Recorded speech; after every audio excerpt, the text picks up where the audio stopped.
and welcome to Creating Careers. This video forms part of a special Creating Careers series focusing on all the different job roles within Keepmoat Homes. Today we're welcoming Rosie Mead, who is a Land and Partnership graduate at Keepmoat Homes. So hello Rosie. Hi there. Thank you so much for joining us today. Now students, don't forget you should have completed the pre-work before you watch today's video or any of the videos within the Keepmoat Homes series. There's one piece of pre-work for you to complete for the whole series. Once you've done that, you come and watch all the short videos about the different job roles within Keepmoat Homes. If you need the links for the pre-work, they are all in the description below. So Rosie, we'll start off. Could you give us a quick intro to your role, please? Yeah, no worries. So I'm Rosie and I work in the Land and Partnerships team at Keepmoat Homes. So we're a house building company. We build around 600 homes per year in the Northwest. And my team sort of focus on searching for and purchasing the bits of land that the houses get built on. So we sort of seek them out and then hopefully we sort of design and build houses on those bits of land. We use a range of techniques to find the land and we put together bids in order to try and when it's the opportunity, so then we can own it and we can sort of develop it as we see fit. And to make our bids competitive, we do multiple things like decide which house type should go where, what's best for the area, how many of each, what price they should go for, and we'll sort of decide the layout of the site and incorporate green spaces and play areas if we want to. And we'll sort of work with other developers to sometimes get them to build on the site as well to make us more competitive. And another big part of my job is sort of forming and maintaining relationships with all kinds of people, because that helps us find land opportunities and win the right to build on it. We've sort of got to meet and have good relationships with agents who sell land and people who own land, like councils and members of the public. We also have to be very close with architects who will design the schemes for us and planners who will help us, win planning permission for the site. And maintaining relationships with all those people really helps schemes come to life.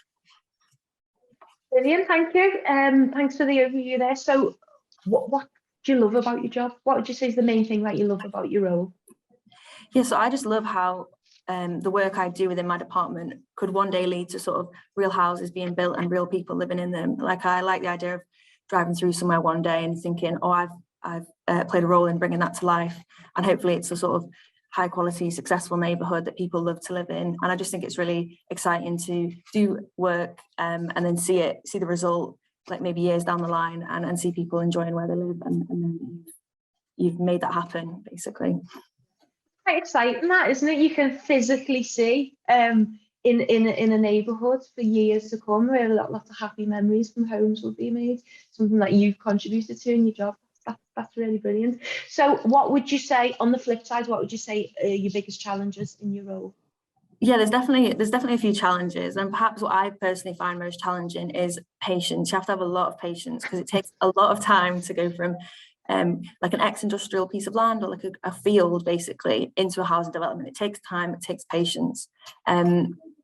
You've also got to communicate with a lot of people, which can really have its benefits, but it does take patience when you've got to negotiate with landowners and land agents and councils in order to make everyone sort of on the same page. But even though it is challenging sometimes, it does make it hugely rewarding when something does sort of come together and you see the finished product. So yeah, definitely challenges, but not without its reward. So you're saying there's lots of people working together and it requires patience. So do you have to wait on other people to get back to you before you can proceed with things? Is that where the patience comes in? Yeah, often, and there's a bit of a chain of events, and sometimes it can be a bit a blockage, I suppose. But it's just sort of making sure that you've done everything you can to make sure people know what they need to give you and what you need from them, and just making sure that everyone's updated and they know when deadlines are. And yeah, it's a bit of chasing, but it's nothing too difficult, and everyone wants to work together, so it's not the worst. So yeah. Amazing. So what would you say are the skills that are most essential to your job? Yes, there's definitely a few. I'd say communication is definitely up there.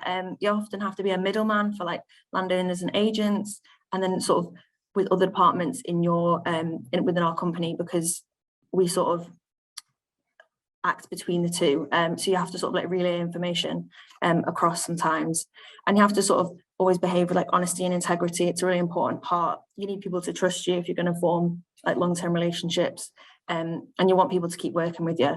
And even though negotiations can sometimes be difficult and sometimes you're not seeing eye to eye, you have to like manage expectations and try and like resolve the conflict, because you want to do everything you can to maintain relationships and not get a reputation as someone who isn't trustworthy.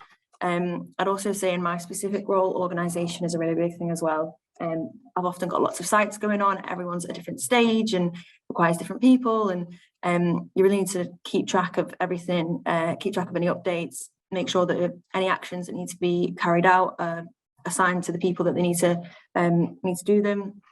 And you need to be able to report back to sort of your senior members of staff. So you need to know everything inside and out in order to be able to inform everyone else what's going on. And I also think self-motivation is another one.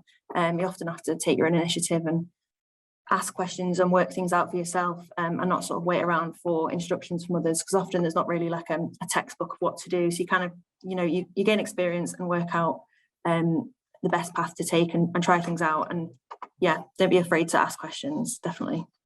Amazing. And all those skills that you've highlighted there, they're actually things that students are developing now. They may not even realise it, but through their school life or their personal life, any extracurricular activities you're doing, part-time work, just your social life, you're developing all of those communication skills, problem-solving skills, organisation skills, so they're already there, bubbling away, ready to support people in their future careers. Definitely, yeah. Brilliant. So obviously your job role title comes as graduate, so you've gone to university and before that school. So looking back at those times in your life, what advice would you give to your younger self in regards to your careers plans? Yes, I'd definitely, if I could go back in time, I'd just say, like, find whatever you're interested in. It doesn't really matter what it is, and just immerse yourself in it as much as possible. And try and read about it and watch videos about it, check in the news if there's any sort of current topics to discuss, try and attend events, and look for people in the industry, or like, search on LinkedIn, see people and think that job role sounds interesting, I want to do that, and look at where they've steps they've taken to sort of get to that. I just think genuine interest gets you like quite a long way. And if you ever get to sort of an interview sort of situation, I think it just reflects really well on you and your interest if you're able to just talk freely and quite confidently about the sector that you're talking about. I'd also say as well, don't be afraid to try things and put yourself out there. You won't always get it right first time, but it doesn't mean it was a waste of time. And often knowing what you don't want to do or areas that you don't want to go into, it's as useful as knowing what you do want to do. And I do really believe that. I think having false starts isn't a hindrance at all, and you just got to pick yourself up, work out what lessons you've learned, and carry on and try something else. And that's the only way you're going to find out what you're good at and finding an opportunity that's suitable for you, really.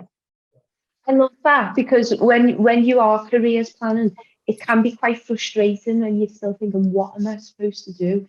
I don't like this, I'm not interested in this. But that is so useful to know that that's not the direction you want to go down, that's not the route you want to go down. And an idea doesn't almost have to instantly fall on your lap, as long as, suppose it's the balance between being proactive, trying to find things out, trying to explore new avenues, but also trying not to put too much pressure on yourself to find an immediate answer, because careers is a journey, and what you start off at leaving school or university is not probably what you're going to end up doing when you're retired. So totally agree.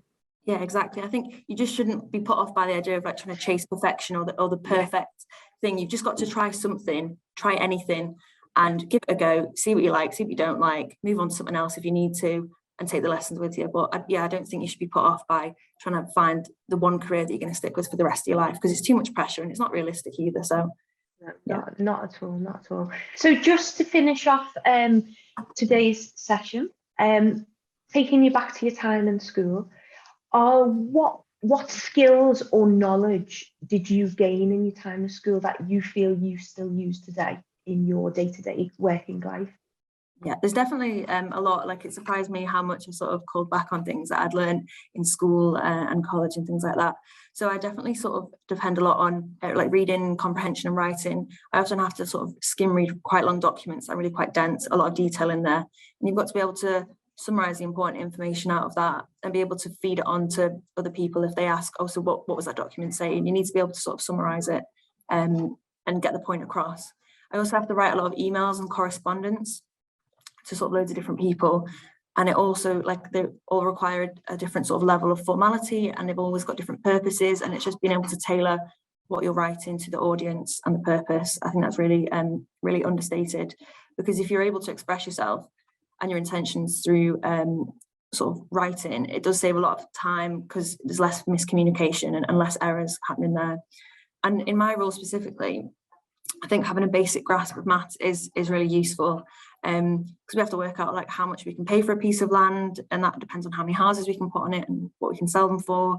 So you need to be able to sort of work out rough profits and things like that. And obviously it's done using Excel or calculators, but it does help to have a sort of bit of a knowledge, because then you can do a bit of a sense check on figures and you're not always dependent on technology. Yeah, having a bit of just a basic understanding of that, I think, is really helpful, because yeah, you're just able to say, that doesn't sound right, let's check that again. Yeah, so I found that really, really invaluable, and definitely something that I'm tapping into again. Yeah, definitely. So, Rosie, thank you so much for today. I can't thank you enough. I really appreciate you taking the time, and I'm sure students have gained some valuable insight into what you do at Keepmoat Homes. Students, if you've got any questions, anything at all about anything that Rosie has discussed today, or about any of the series that you're watching at the moment, send them into careershub@growthplatform.org. And do not forget to complete the Creating Careers Roadmap, the Keepmoat Homes edition of the Creating Careers Roadmap, that allows you to evaluate your interest in all the different job roles that we have showcased to you. And like Rosie said in today's recording, you can filter any job roles that you're not interested in, that is just as important, and you can highlight all those job roles that you potentially may want to look at in the future. So thanks again, Rosie, and thank you for watching, and we'll catch you on the next episode of Creating Careers.